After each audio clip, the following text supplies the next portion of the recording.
OK, now, good news for those who enjoy the horrific consequences of crimes against nature. When man plays God, it usually doesn't turn out well for either the mad scientist or the creation that murders him.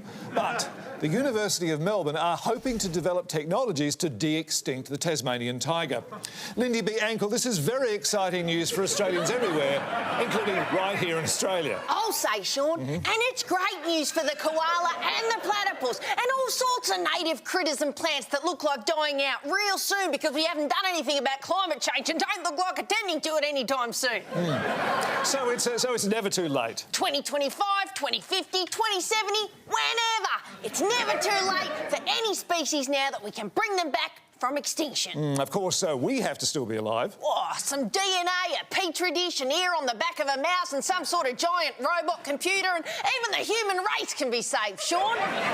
We never have to worry about looking after the environment again.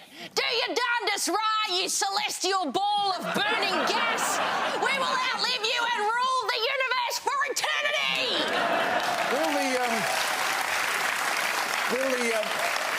Will the Tasmanian tiger enjoy being brought back from the dead, though? I mean, he died out in 1936, so what will he make of the modern world? When he roamed the earth, King George VI was still king, and married at first sight had mercifully not even been thought possible.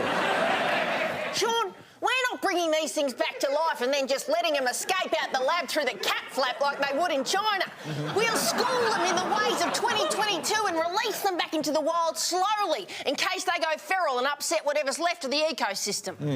And if there are problems? We'll just kill them again. They're really easy to wipe out, as history proves. Can the same approach be taken with the Great Barrier Reef? Sadly, the thylacine can't breathe underwater, Sean.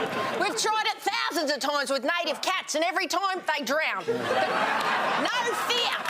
We are in the process of future-proofing the Great Barrier Reef, creating a more resilient coral by accelerating the naturally occurring evolutionary processes. Right, hothousing natural selection. Conditions and temperatures in our oceans are perfect for exactly that, Sean. And when they reach boiling point, kabloom! A super monster coral will rise out of the sea like Godzilla, but more beautiful and worth forking out tourist dollars to have a deco at. All right, well, thank you very much to Lindy B. Ankle for coming along tonight.